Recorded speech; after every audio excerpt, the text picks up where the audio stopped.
When I walked into the courtroom that morning, my daughter Dawn rolled her eyes and whispered something dismissive to her husband Dave. But then something extraordinary happened. The judge looked up, froze completely, and murmured in disbelief, "It's her." The entire courtroom fell silent. None of them had any idea who I really was until that moment. That trial changed everything. My name is Maeve. I am 69 years old, and until a few months ago, I was just a regular, everyday grandma. Each morning, I woke up at 6, brewed my coffee in the same chipped mug I'd used for 20 years, and looked out the window of my small kitchen as I watered the African violets my late husband loved so much. It was a simple, predictable life, full of small rituals that gave me peace. For 45 years, I was the mother who sacrificed everything for my only daughter, Dawn. I worked nights cleaning offices, sold homemade cupcakes on the weekends, and sewed clothes to make a few extra bucks. It was also she could go to college and have the life I never had. When she married Dave, an arrogant man who never said a kind word to me, I swallowed my pride and welcomed them into my house every Sunday with a table set and my best smile. I thought that after my husband passed away, Dawn and I would grow closer. How naive I was. Instead of finding comfort in our shared company, my daughter began to see me as a burden. Her visits became obligatory and cold, her calls less frequent, and her excuses for avoiding me grew more and more creative. The greatest humiliation of my life came on a gray Thursday in October. I had prepared the chicken and dumplings she loved, the kind that took me hours to make, but always made her smile when she was a little girl. I put out my best tablecloth, the one with the embroidery I had done when she was a teenager, and even bought fresh flowers for the centerpiece. When they arrived, Dave walked into my house as if he owned it, slumped into my late husband's armchair, and turned on the television without even saying hello. Dawn wore a green dress I had bought her myself, but her expression was as cold as January ice. "Mom, we need to talk," she said in that voice she had developed since she got married. A voice that sounded like it belonged to a stranger. She sat on the edge of the chair as if in a hurry to leave. "Dave and I have made a decision," she continued as he sat on the sofa, his eyes glued to the screen. "This house is too big for you. You can't maintain it alone anymore. And we need a bigger place for when we have kids. We found the perfect retirement community for people your age." I felt as though the floor had opened up beneath me. This was the house where Dawn had taken her first steps, where we had celebrated every birthday, where her father had died holding my hand. Every corner held our most sacred memories. Every photograph on the wall told our story. But Dawn, this is our home. All our memories are here. I pleaded, my voice trembling, each word breaking as it left my mouth. "Memories are in the heart, Mom, not on the walls," she replied with a coldness that chilled me to the bone. "Besides, the community has activities for people like you. You'll be better off there. You'll have company your own age." Dave smiled with satisfaction as he began to measure the rooms with his eyes, as if he were already the owner. "It's for the best, Mrs. Maeve," he added with that fake smile I hated so much. "We'll take care of all the paperwork. Don't you worry about a thing." My heart shattered into 1,000 pieces. My own daughter, the child for whom I had sacrificed my youth, my health, and my dreams, was throwing me out of my own house to give my home to that despicable man. Tears threatened to fall, but I swallowed them back. I wouldn't give them the pleasure of seeing me cry. I need time to think, I murmured with what little dignity I had left. There's not much to think about, Mom, Dawn replied, standing up. It's already decided. They're coming to appraise the house next week. And with that, they left. They left my chicken and dumplings untouched, my flowers wilting, and my heart in pieces on the table, where we had once been a happy family. That night, I couldn't sleep. I sat in the kitchen staring at the photographs on the wall. Dawn is a baby. Dawn on her first day of school. Dawn on her graduation day. In every picture, I was there holding her, hugging her, smiling with pride. How had it come to this? How had the girl who once told me I was her hero now treat me like trash? The following days were a nightmare.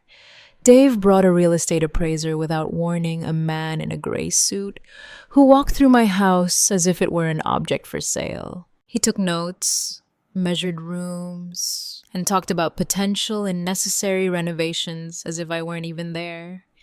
Dawn accompanied him, nodding at every disparaging comment about my home. The pipes are old, the appraiser said, and these kitchen tiles are dated. You'd have to change everything. My husband had put in those tiles with his own hands when Dawn was 10 years old. Each one represented hours of work, love and hope for our future. But to them, they were just obstacles to their new life. The humiliation reached its lowest point when Dawn brought home brochures for the retirement community. Look, Mom, it has beautiful gardens, and they have bingo on Tuesdays, she said in that fake voice she used when she wanted to convince me of something. Los, there's a nurse on duty 24/7. You'll be safer. Safer. I had lived in this house for 30 years without a single problem. I knew all my neighbors. I had my routines, my plants, my memories. But to Dawn, none of that mattered. All that mattered was that I get out of her way. The day I least expected it, they arrived with papers. Dave walked in like he was the owner, followed by Dawn and a man who introduced himself as a lawyer. Mrs. Maeve, we have all the documents prepared for the transfer of the property. We just need your signature. Transfer? I asked, confused. I thought you were going to sell the house. Dawn avoided my gaze. Well, Dave and I decided to keep it. It's better for the family to hold on to properties. That's when I understood everything. It wasn't just that they wanted me out. They wanted to take ownership of my house, the legacy my husband and I had built with so much effort. It was a robbery disguised as filial concern. I'm not signing anything, I said with the firmest voice I could muster. Dave stood up abruptly. His face completely changed, revealing the aggression he had always kept hidden when my husband was alive. Ma'am, you're no longer in a condition to make decisions. Dawn is your only heir and she is acting in your best interest. This is my house, I yelled, surprising myself with my own strength. And I'm not leaving. Mom, don't make this harder, Dawn murmured, finally showing some discomfort. You know you can't keep living alone. Last week you forgot to turn off the gas stove. It was a lie. I had never forgotten to turn off the gas. But Dave smiled as if he had just found the perfect excuse. Come on, Dawn. Your mother isn't well. It's dangerous to leave her alone. The lawyer cleared his throat. Ma'am, if you don't sign voluntarily, we might have to explore other legal options. A mental incapacity proceeding, for instance. I felt the world closing in on me. My own daughter was willing to have me declared incompetent to steal my house. The man I had accepted as a son-in-law was threatening me in my own living room, and I, a 69-year-old woman, was completely alone against them. "I need time," I muttered, defeated. "You have 1 week," Dave said coldly. "Then we'll do what we have to do." When they left, I collapsed into my husband's armchair and cried, as I hadn't since his funeral. I cried for the daughter I had lost, for the home they were taking from me, for the life that was crumbling around me. I felt betrayed, humiliated, completely defenseless. That night, for the first time in my life, I considered giving up. Maybe they were right. Maybe I was too old, too weak, too useless to fight. Maybe it was best to accept my fate and disappear quietly just as they wanted. But then something inside me refused to die. A small flame of dignity that still burned in my chest. I wasn't going to let them trample all over me without a fight. Not after a lifetime of sacrifice and devotion. The next day, Dawn came back alone. For a moment, my heart filled with hope. Maybe she had reconsidered. Maybe she had come to ask for my forgiveness. How wrong I was. "Mom, I came to help you pack," she said in that robotic voice she had adopted. "I brought boxes. We can start with your clothes." I stared at her, searching for any trace of the girl I had raised. But I only found a stranger cold and calculating. "Dawn, please reconsider. I'm your mother." "That's exactly why I'm doing this," she replied without looking me in the eye. "Because I love you and I want what's best for you." Love. This was love. Stripping me of my home, my dignity, everything I had left. That was love. For the next few hours, Dawn began to pack my belongings as if they were worthless objects. She took my family photos and shoved them carelessly into boxes. She packed the books my husband had given me, the dishes from my wedding china, the tablecloths I had embroidered during years of sleepless nights. "This dress is so old, Mom. I don't think you need it," she said, holding up my mourning dress, the one I had worn to my husband's funeral. "Leave it," I begged. "Please just leave it." But she had already put it in a donation bag. My pain didn't matter. My feelings didn't matter. I didn't matter. The final straw was when she found my jewelry box. Inside were my wedding ring, the earrings my husband had given me for our 20th anniversary, and a small gold chain that had belonged to my mother. "This jewelry will be safer in a safe deposit box," Dawn said, putting it in her purse. "It could get lost or stolen at the community." "Those are mine," I yelled, trying to snatch the purse from her. "Mom, you're getting very upset. This just confirms you can't take care of yourself," she replied with that sickening calmness that chilled me to the bone. In that moment, I knew I had lost my daughter forever. The Dawn I knew had died, and in her place was this heartless woman manipulated by Dave and blinded by greed. That night, when Dawn left, taking my jewelry and my most precious memories with her, I was left alone in my half-empty house. The bare walls reminded me of how little I had left, how easy it had been for them to dismantle a lifetime. I couldn't eat. I couldn't sleep.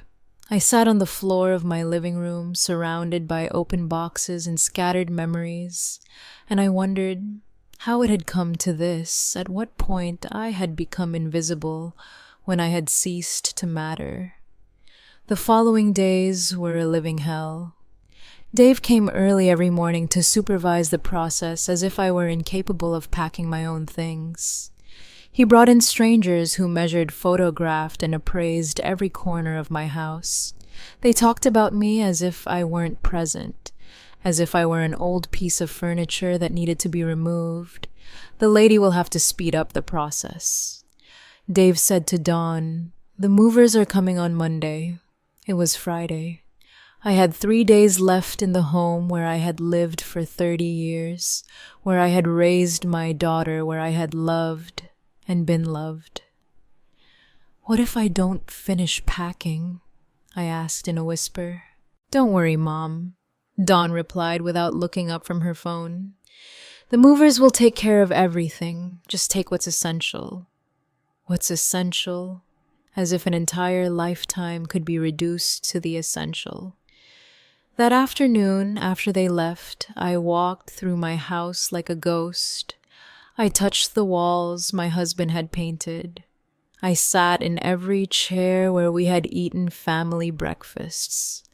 I opened every drawer that held little treasures from my past life. In my husband's desk drawer, I found old letters, paid bills, and some documents I had never looked at. Most of them were unimportant, but there was one folder I had never seen. It was marked with my husband's initials and had a small lock on it. Curious and desperate to find something, anything to connect me to better times, I looked for the key in all his usual spots. I finally found it inside an old book marking a page that talked about investments and properties. When I opened the folder, my world changed forever. There were documents I didn't fully understand, but one caught my attention immediately. It was a will dated just 6 months before my husband's death that I had never seen before. My hands trembled as I read. My husband had been much more far-sighted than I imagined. And Dawn, my dear Dawn, had no idea what she was about to discover. With shaking hands, I began to read the will that would change my life forever. My husband, who had always been so reserved about money, had been much busier than I imagined during his final years. The document revealed that my dear husband hadn't just been the modest employee I believed him to be. For decades, he had been quietly investing every extra dime he earned.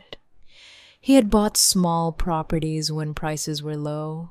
He had invested in company stocks that were now worth a fortune. And he had accumulated a wealth I never could have imagined in my wildest dreams.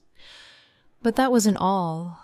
The will clearly specified that I was the sole heir to everything. Dawn would only receive a small sum if I died, and only if she had taken care of me with love and respect during my final years. My husband had been wiser than I thought. He had seen something in Dave that I had refused to recognize. There was also a clause that took my breath away. My husband was the owner of the entire building where Dawn and Dave lived. The apartment they thought they were paying for monthly was actually ours.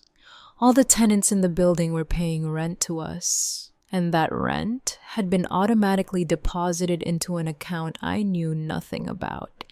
With trembling fingers, I searched through the papers until I found the bank statements. The amount was astronomical for 2 years since my husband's death. I had been living as a poor widow while a fortune was accumulating in the bank.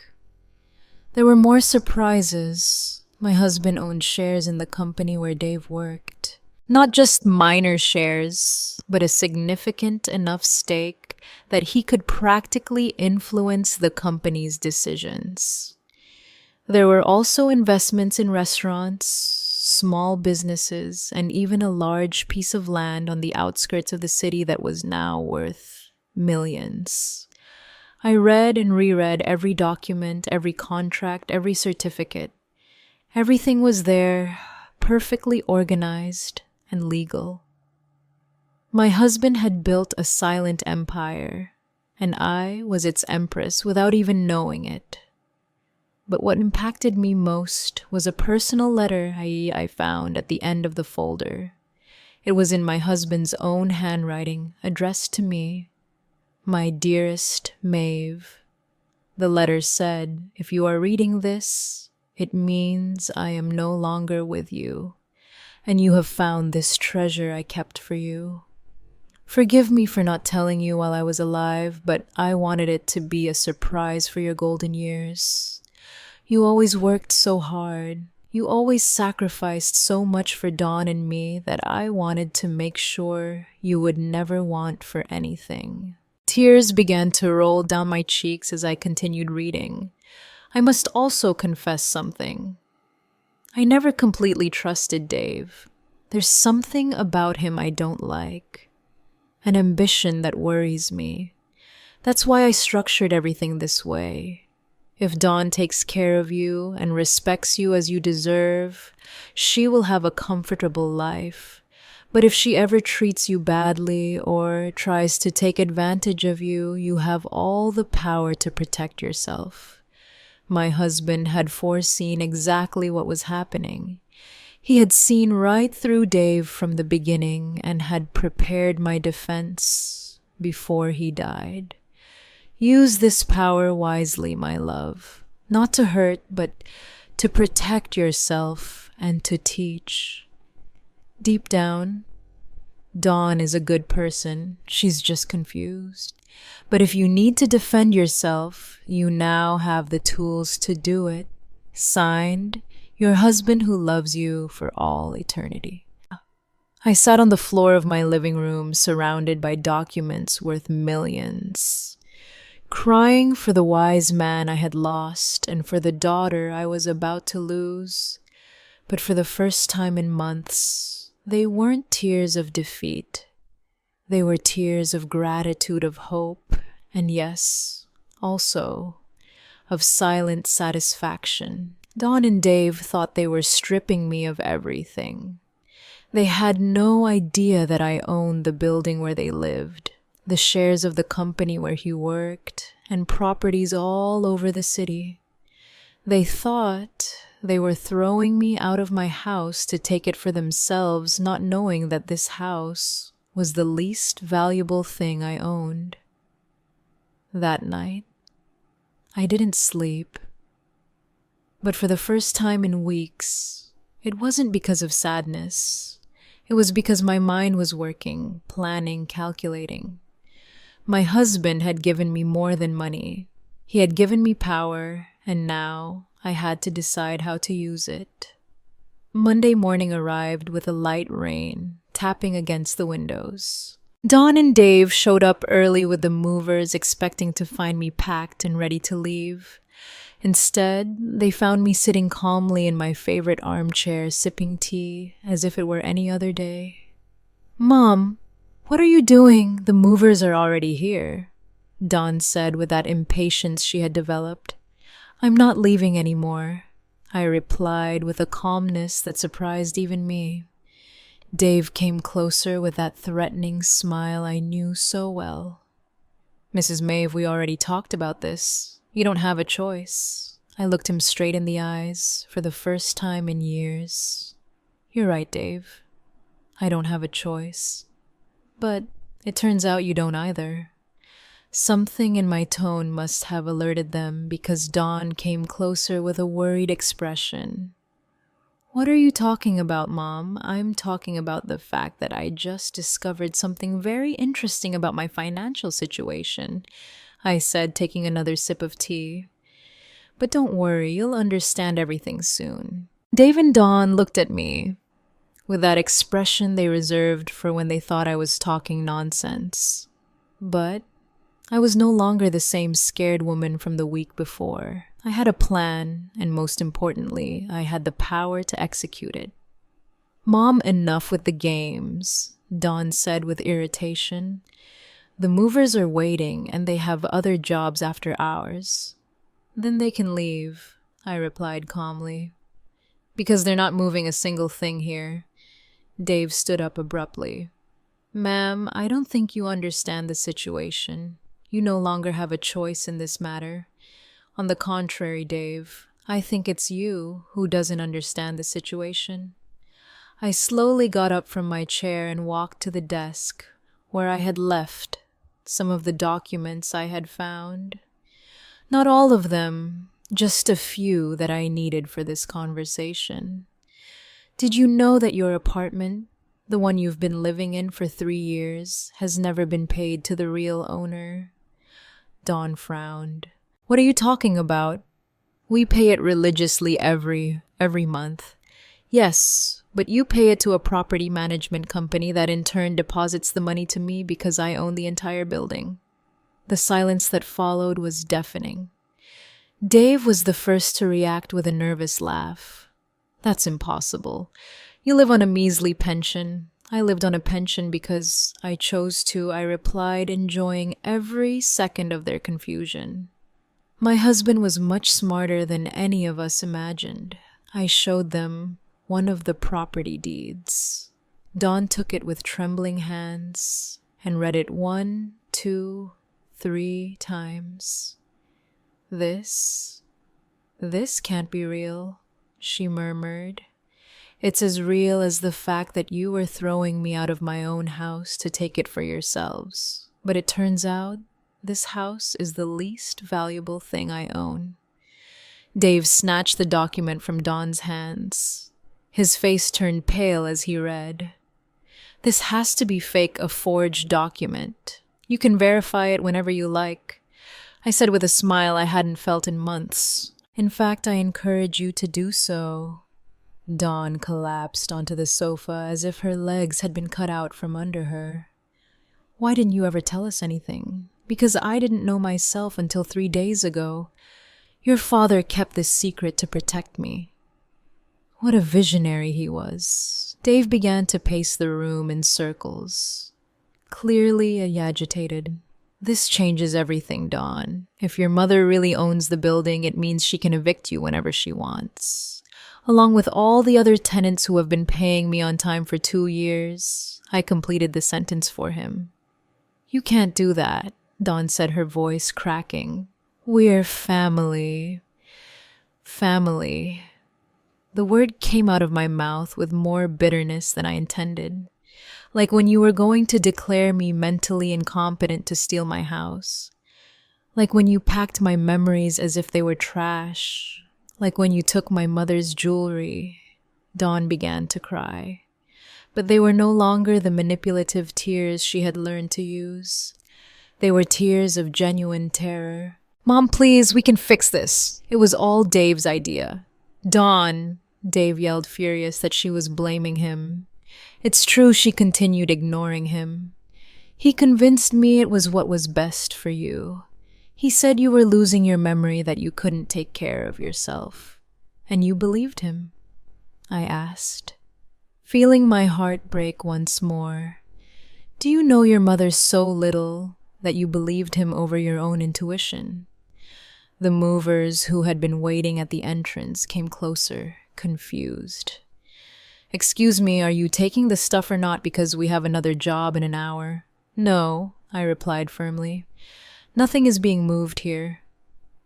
You can go. Dave came closer to me with that aggression he had always kept hidden. This isn't over, old lady. We're going to challenge those documents. We're going to prove they're fake. Go right ahead, I said, unfazed. In the meantime, I hope you have enough money saved to find somewhere else to live, because on the first day of next month, you're going to receive an eviction notice. You can't do this to us, Dave yelled, completely losing his composure. I can and I will, but don't worry, I'll be fair. I'll give you the 30 days that the law allows. Dawn stood up abruptly from the sofa. Mom, please, you have to understand. Dave told me that if I didn't convince you to move, he would leave me. He said he couldn't stand living knowing you were here alone, being a danger to yourself. And that justifies everything you did to me, I asked. It justifies treating me like trash, packing my memories, without care taking your grandmother's jewelry. I'll give it back to you right now, Dawn said, desperately searching through her purse. It's too late for that, Dawn. Dave came closer again, but this time his attitude was different. He was no longer threatening, but almost pleading. Mrs. Maeve, we can come to an agreement. Dawn is pregnant. Are you really going to throw your grandchild out on the street? I felt as if I had been punched in the stomach. Dawn was pregnant and she hadn't told me. I was going to be a grandmother, and I found out as a piece of blackmail.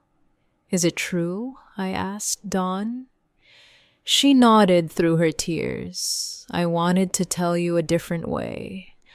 I wanted it to be a special surprise, like the surprise of throwing me out of my house, I replied, even though I felt my resolve beginning to waver. But then I remembered my husband's words in his letter. Not to hurt, but to protect yourself and to teach. Dawn needed to learn, and her son or daughter deserved to grow up with different values than the ones Dave was teaching. The news of the pregnancy disarmed me for a moment, but then I remembered all the pain they had caused me.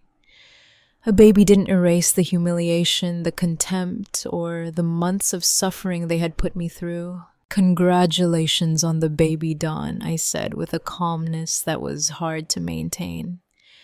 But that doesn't change what you did to me. Mom, please, Dawn pleaded. Think about your grandchild. Do you really want them to grow up without knowing their grandma? Their grandma was here all along, I replied. You were the ones who decided to get rid of me. Dave tried one last manipulation. Mrs. Maeve, if you really have as much money as you say, why don't you help us instead of punishing us? We could be a united family. I looked at him with the contempt he deserved. A united family, like when you threatened to have me declared mentally incompetent, like when you turned my daughter against me. I never. Quiet, Dave. I interrupted him with an authority I didn't know I possessed. I have heard enough of your lies. The movers had left, leaving us alone in the tension that filled the entire house. Dawn cried silently. Dave paced like a caged animal, and I felt strangely calm for the first time in months. Here's what's going to happen, I announced. You have 30 days to find somewhere else to live. During that time, I don't want to see you around here unless it's a real emergency. And after that, Dawn asked, her voice broken. After that, we'll see if you've learned anything about respect and family. Dave exploded. This is emotional blackmail. You're using your money to manipulate us. Manipulation. The word made me laugh bitterly. Like when you used my supposed mental incompetence to manipulate me. Like when you used my mother's love to blackmail me. It's different, Dave murmured, but he didn't even sound convincing to himself anymore. You're right, I admitted. It is different because I actually have the power I'm using. Dawn got up from the sofa with slow movements. Is there anything we can do to make you change your mind? Yes, I replied without hesitation, but I don't think Dave is willing to do it. What is it? She asked, clinging to that hope. I want an apology, a real, sincere apology for every humiliation you put me through. I want you to admit that you treated me like trash. And I want Dave to admit that this was all his idea. Dave's face turned red with anger. I'm never going to humiliate myself in front of you. Then get ready to move, I said simply. Dawn looked at him pleadingly. Dave, please. She's my mother. She's your mother-in-law. We can swallow our pride for our child. No, he yelled. I'm not going to bow down to this manipulative old woman. The insult hung in the air like a slap. Dawn's mouth fell open, finally, seeing her husband without the lenses of blind love. Manipulative old woman, I repeated softly. Interesting. That's what you really think of me, Dave? No, Dawn murmured. but he had already lost control. Yes, that's what I think. A bitter old lady who can't stand to see her daughter happy. That's why she made up this whole story about the money. Made up. I walked to the desk and took out more documents. Did I also make up these bank statements? Did I make up these property deeds? Did I make up these stock certificates? I put each document on the dining room table one by one until the surface was covered with irrefutable proof of my fortune. Dawn came closer and began to examine the papers with trembling hands. Oh my God, Mom, this is real. It's all real. Very real, I confirmed. And now you understand why your husband is so desperate to discredit me. Dave tried one last gambit. Dawn, you can't believe your mother hid all this for years. She's a liar. No, Dawn suddenly yelled, surprising us all. Stop it, Dave. Just stop. She turned to me with tears streaming down her cheeks. Mom, forgive me. Forgive me for everything. You're right. I treated you like trash. I took your memories, your jewelry, your dignity. And the worst part is that I did it because he convinced me you were a burden. Dawn, don't listen to her. Dave tried, but she ignored him completely. He filled my head with lies about your mental health, about the dangers of you living alone. He made me feel guilty for leaving you here when all you wanted was to be in your home. Dawn, be quiet, Dave ordered her, but it was already too late. Don't you ever tell me to be quiet again, she yelled at him. I'm sick of your manipulations, sick of you using me to hurt my mother. The silence that followed was absolute. For the first time in years, Dawn had defended something she believed was right instead of blindly following her husband's orders. Dave looked at her with a coldness that chilled me to the bone.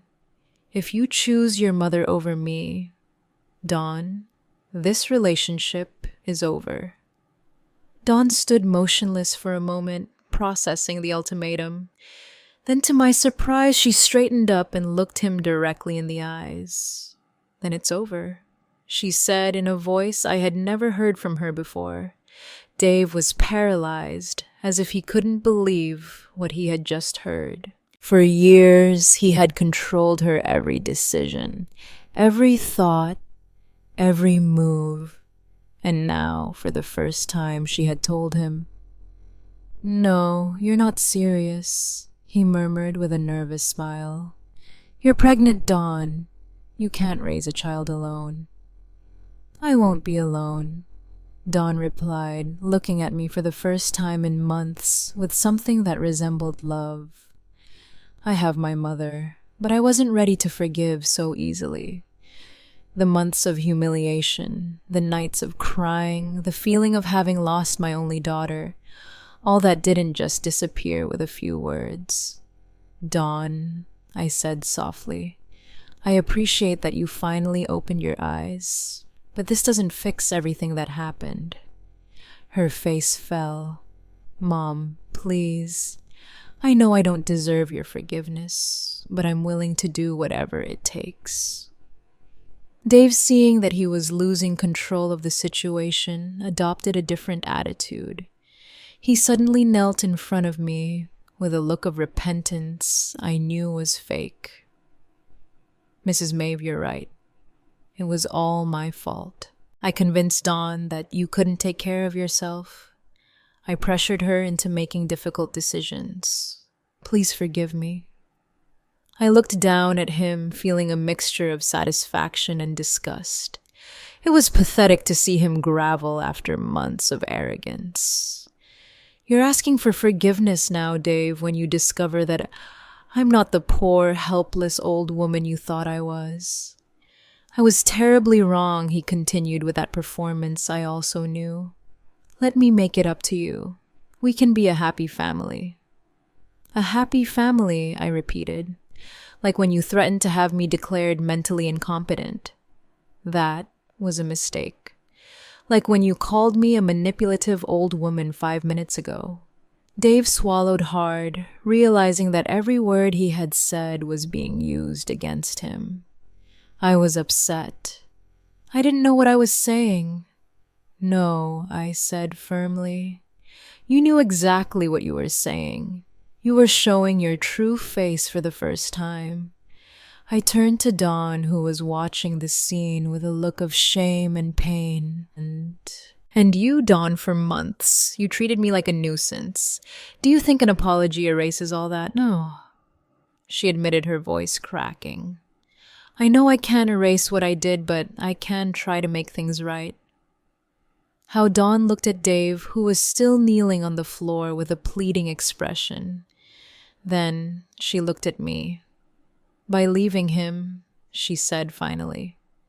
By leaving this man who convinced me to betray the only person who has ever loved me unconditionally. Dave stood up abruptly. You can't be serious. You're having my child.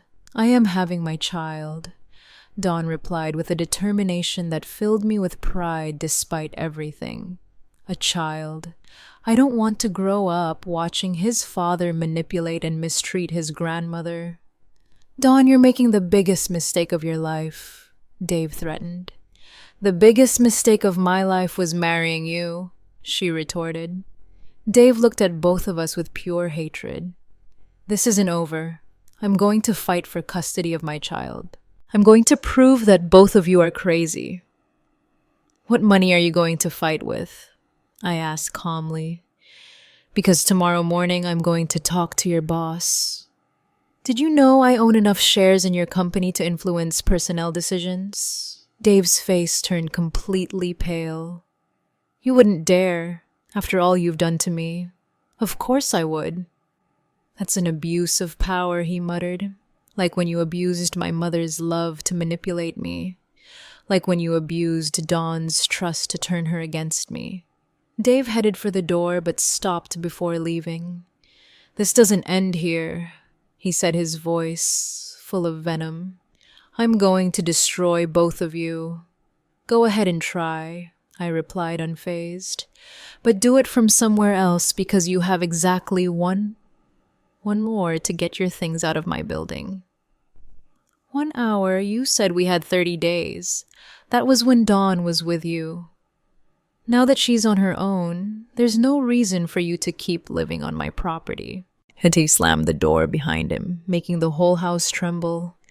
Dawn and I were left alone for the first time in months, surrounded by a heavy silence and documents that proved a reality that was still hard to process. Mom, Dawn murmured after a long while. Can you ever forgive me? I looked at her, this 30-year-old woman, who had just discovered she had been living a lie, who had betrayed her mother for a man who was worthless, who was pregnant and alone. I don't know, Dawn, I replied honestly. You hurt me a lot. I know, she whispered. And I'm going to spend the rest of my life trying to make it up to you. Starting with what? Starting with giving you back your mother's jewelry, she said, pulling out the small bag she had taken days before.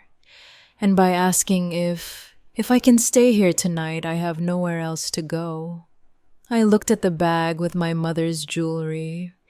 Then I looked at my pregnant and alone daughter, and I felt my heart soften, just a little. One night I said finally, but tomorrow we start talking about how you're going to earn my trust back. Dawn nodded, tears of gratitude running down her cheeks. Thank you, Mom. I promise I'm going to make things right. But I knew that promises were easy to make and hard to keep. The real test would come in the days that followed. The next few days were strange and tense. Dawn stayed in her old room, which I had kept exactly the same since she got married. During the day, we walked through the house like two polite strangers, only talking about necessary things. Breakfast, the weather, her morning sickness. but I was watching every gesture, every word, every attempt Dawn made to win back my trust. And what I saw gave me hope. For the first time in years, my daughter was doing things for herself without expecting someone else to solve them for her. She washed her dishes, immediately after eating, kept her room spotless, and even started helping with chores around the house without me asking. On the third day, as I was watering my violets by the window, Dawn approached with a cup of tea in her hands. "Mom, can we talk?" I nodded without turning to look at her. I was learning that silence was more powerful than 1,000 words. "I've been thinking a lot these past few days." She began sitting in the chair where Dave used to sit like a king. About everything that happened, about the things I did and said, I kept watering my plants, waiting. I realized that it wasn't just Dave who changed me. I allowed him to change me. I chose to believe him instead of trusting my own heart. I finally turned to look at her. She had deep circles under her eyes and looked thinner despite the pregnancy. It was clear she hadn't been sleeping well. "And why do you think that happened?" I asked her. Dawn sighed deeply. "Because it was easier to blame you than to face the fact that I had married the wrong man." That honesty took me by surprise. I had expected excuses, justifications, but not that raw admission. "When Dave started complaining that you visited too much, I knew deep down that he was being unfair. But it was easier to think that you were clingy than to accept that he was selfish." She put her hands on her belly where the pregnancy was barely showing. "When he started suggesting you move to a retirement community, I knew it was wrong. But he convinced me it was for your own good, and I wanted to believe him because it meant I didn't have to face the real problem." "What was the real problem?" I asked, even though I already knew the answer, that I had married a man who didn't respect my family, who didn't respect me, and who was never going to change. In the days that followed, Dawn began to tell me things that chilled me to the bone. How Dave had gradually isolated her from her friends, convincing her they were a bad influence. How he controlled every cent she spent, telling her that women didn't know how to handle money. How he had convinced her to quit her job because real wives dedicated themselves to the home. "And you never thought to talk to me about this?" I asked her one afternoon. "Dave told me you wouldn't understand, that you were from another generation. He convinced me that if I told you our problems, you would tell me to leave him, and he didn't want any outside interference in our marriage." Each revelation hurt more than the last. My daughter had been suffering in silence while I believed she was happy. And when she had finally tried to get closer to me, it was already too late because Dave had programmed her to see me as the enemy. 2 weeks after Dave left, Dawn received a call that left her pale as a ghost. "It's the building manager," she said, her voice trembling. "Dave is in the lobby. He says he has the right to come up because he's still my husband." "And what did you tell him?" "That I didn't want to see him, but he won't leave. He's yelling that he's going to call the police, that this is kidnapping." I got up from my chair with a calmness that surprised me. "Tell the manager to come down. I'm going to talk to him." "Mom, he's really upset. We don't know what he's capable of." "Exactly," I replied. "That's why I have to go down there." When I got to the lobby, I found Dave in a fury, yelling at the poor building manager who was trembling behind his desk. "That crazy old lady has my wife kidnapped." Dave was shouting, "I want you to call the police right now." "Good afternoon, Dave," I said in a serene voice. He turned to me, his eyes bloodshot. He had obviously been drinking. You give me back my wife right now. Dawn is exactly where she wants to be, I replied. And if you don't leave my property immediately, I'll be the one calling the police. This isn't your property. You're a liar. I took out my phone and dialed my lawyer's number, putting it on speakerphone. Attorney Victoria, I said when she answered. It's Maeve. I have an upset man here who refuses to leave my building. Could you confirm that I am the legal owner? Of course, Mrs. Maeve. My lawyer's clear voice replied. You are the sole owner of the building. Located at Dave went silent as he listened to the legal confirmation. The manager looked at him with a mixture of fear and embarrassment, finally understanding the situation. Anything else you need me to clarify, Dave? I asked after hanging up. This isn't over, he muttered, but he no longer sounded convincing. You're right, I agreed, because tomorrow I'll talk to your supervisor at the company and the day after that to the bank that gave you the loan for your car. Contacts are useful when you have enough money. Dave left without another word, but I knew he would be back. Men like him don't give up easily. 2 months later, the day of the trial arrived, like a storm we had been waiting for. Dave had made good on his threat and sued us for parental alienation and financial manipulation, asking for full custody of the baby Dawn was carrying. That morning, as I was getting dressed in my best black suit, Dawn came into my room with tears in her eyes. Mom, I'm scared, she confessed. What if the judge believes him? What if he takes my baby away? I hugged her for the first time in months, feeling her body tremble against mine. That's not going to happen, I assured her. We have the truth on our side. When we arrived at the courthouse, Dave was already there with a lawyer who had clearly cost him more than he could afford. He looked at me with that familiar hatred. But this time, it didn't intimidate me. I had something he would never have, the peace of mind of someone who knows they are on the right side. Dawn and I sat down on our bench. She wore a purple dress that highlighted her 5-month pregnancy, and I wore the earrings my husband had given me for our anniversary. We were prepared. Dave's lawyer began his argument painting me as a vengeful woman who had used her money to destroy a happy marriage. He talked about manipulation, emotional blackmail, and a toxic mother-in-law who couldn't accept that her daughter had grown up. When it was our turn, my lawyer, Victoria, stood up elegantly and began to present the evidence.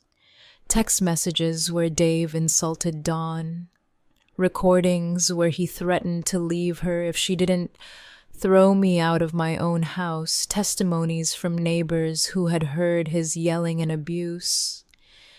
But the decisive moment came when the judge looked up and stared at me.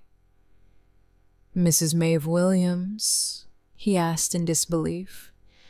Yes, Your Honor, I replied, confused by his reaction. The judge took off his glasses and studied me carefully. Did you work at the family court 30 years ago? My heart stopped. Yes, Your Honor. I was a secretary for Judge Miller. You helped me when I was an intern. You taught me how to organize files. You brought me coffee when I worked late. You were always kind to me when everyone else treated me like I was invisible. The entire courtroom fell silent. Dawn looked at me in amazement. Dave turned pale, and I felt as if the world had stopped. Your Honor, I am Judge David Morales, the judge continued. Do you remember me? And then I saw it under the gray hair, the wrinkles, and the authority was the shy young man who had worked in my office. Decades ago, the boy I had defended when other lawyers made fun of him, the one I had encouraged when he doubted his abilities. David, I murmured, feeling my eyes fill with tears. Of course I remember you. The judge smiled, and for a moment, he was that insecure young man again looking for approval. I never forgot your kindness, Mrs. Maeve. You told me that one day I would be a great judge when even I didn't believe it. Dave and his lawyer exchanged panicked glances. They knew they had lost before they even began. Your Honor, Dave's lawyer interjected, I believe this constitutes a conflict of interest. There is no conflict, Judge Morales replied firmly. There is only justice, and after reviewing all the evidence presented, it is clear that Mr. Dave Foster has been the only manipulator in this story. The verdict was resounding. Dave lost all his rights to the baby and was prohibited from approaching Dawn and me. He also had to pay the legal costs and a settlement for emotional damages. When we left the courthouse, Dawn hugged me as she hadn't since she was a child. Mom, how is it possible that the judge knew you? Life goes in circles, honey, I replied, and kindness always comes back to you when you least expect it. 6 months later, when my granddaughter Serenity was born, I understood that everything had been worth it. Dawn had regained her essence. She had become the loving mother I always knew she could be. One afternoon, as we rocked the baby in the garden of our house, Dawn asked me a question I had been waiting for. Mom, have you really forgiven me? I looked at her. This woman who had grown so much in such a short time, who had learned to value what was truly important. I forgive you, Dawn, I said finally. But more importantly, you've learned to forgive yourself. That night, as I prepared tea in my old chipped mug, I thought about my husband and his letter. I had used the power he left me exactly as he had expected, not to hurt, but to protect and to teach. Dawn had learned that true love isn't based on control, but on respect. And I had learned that it's never too late to stand up for your dignity. Looking out the window at the garden where my granddaughter was playing, I smiled. Some battles are worth fighting, and some victories taste better when they take a long time to arrive. In the end, I hadn't needed to yell to be heard.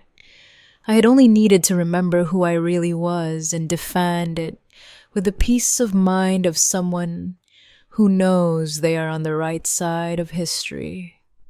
5 years after the trial, my life had taken a turn I never could have imagined. Little Serenity, now a 4-year-old girl with her mother's lively eyes and my same stubbornness, ran through the garden chasing butterflies while Dawn and I prepared Sunday lunch. Grandma Maeve, look what I found, Serenity yelled, running toward me with a yellow flower in her small hands. It's beautiful, my love, I said, lifting her up to give her a kiss. Should we put it in the vase with the others? Dawn smiled at me from the kitchen. In these years, she had bloomed in an extraordinary way. She had gone back to school and was now working as an accountant at a small but prosperous firm. And most of all, she had regained that spontaneous laugh I remembered from her childhood. Mom, a letter came for you, she said, handing me an elegant envelope. It was from the foundation I had established 2 years ago with part of my husband's inheritance. Home and Dignity had become a refuge for older women who were suffering from familial abuse or abandonment. What had started as a way to honor my own experience had transformed into something much bigger. What does it say? Dawn asked, drawing her hands on her apron. They're inviting us to the inauguration of the third house, I replied, feeling that deep satisfaction that only comes from knowing your pain served a good purpose. They're going to house 15 more women.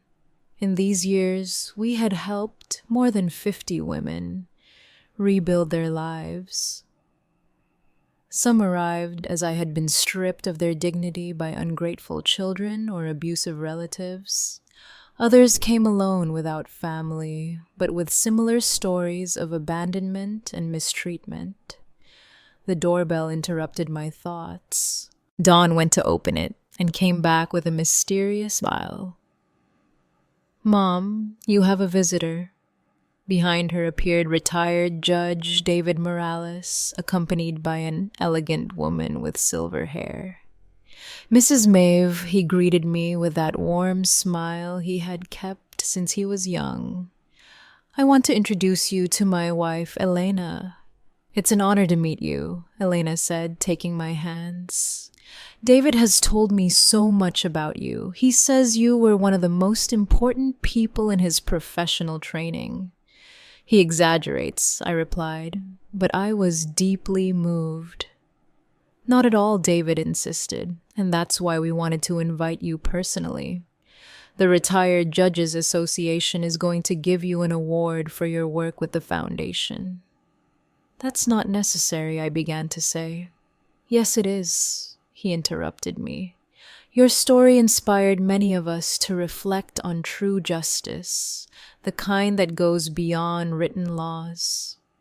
After they left, Dawn and I sat on the porch while Serenity played with her dolls.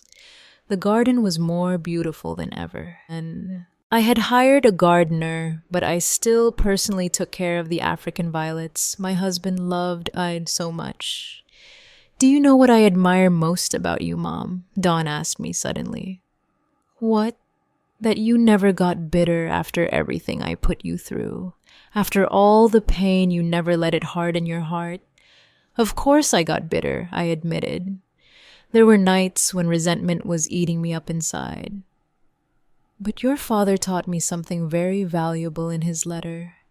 What did he teach you? That true power doesn't come from revenge, but from the ability to transform pain into something useful for others." Dawn nodded, understanding she had experienced that transformation herself. She now volunteered at the foundation, using her own experience to advise young women who had fallen into toxic relationships. "Did you ever find out what happened to Dave?" she asked. "My lawyer, Victoria, told me he moved to another city. It seems he got married again." I paused, choosing my words carefully. "I hope he learned something from all this, but honestly, it's no longer my concern." "You're not even curious?" "No," I replied honestly. "I learned that some people only come into your life to teach you lessons. Once you've learned the lesson, you can let them go." Serenity came running with her cheeks rosy from playing. "Grandma, will you tell me the story of the brave grandma?" It was her favorite story, a version adapted for children of what had happened.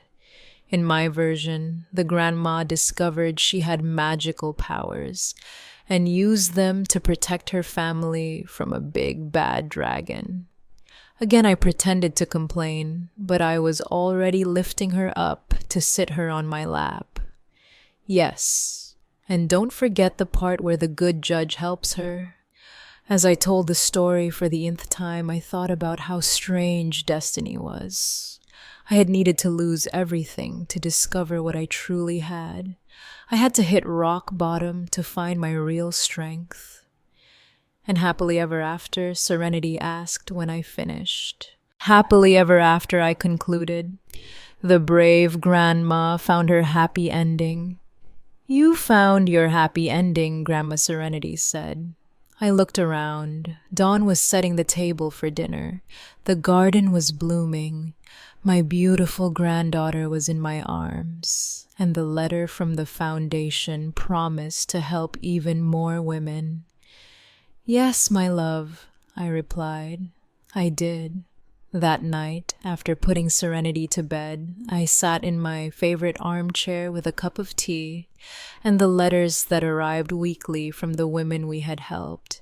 An elderly woman, 75 years old, thanked me for giving her the courage to face her abusive son. A 60-year-old woman told me she had gotten her house back after her grandchildren had tried to swindle her. Every letter was a confirmation that my experience had served a purpose bigger than my own pain. Dawn sat next to me with her own cup of tea. "What are you thinking about, Mom?" "About your father," I admitted. "How proud he would be of what we've built." "I'm sure he's watching us," Dawn murmured. "And about you," I continued, "how proud I am of the woman you've become." "I learned from the best," she replied, taking my hand. We sat in silence, enjoying the tranquility of the night. In the distance, the soft noise of the city could be heard, but here in our garden, peace reigned. "I love you, Mom," Dawn whispered. "And I love you, honey," I replied. "I've always loved you, even in the darkest moments." And it was true. A mother's love transcends hurts, disappointments, betrayals. It's stronger than pride, more enduring than resentment, more powerful than any fortune. That night, I slept soundly, without nightmares, without worries. I had found something worth more than all the money in the world. The peace of knowing that I had used my second chance wisely. In the end, it wasn't about how much money I had or how much power I had exercised. It was about transforming my pain into purpose, my humiliation into strength, and my experience into wisdom for others. I had learned the most important lesson of all, that it is never too late to stand up for yourself. Never too late to change your story.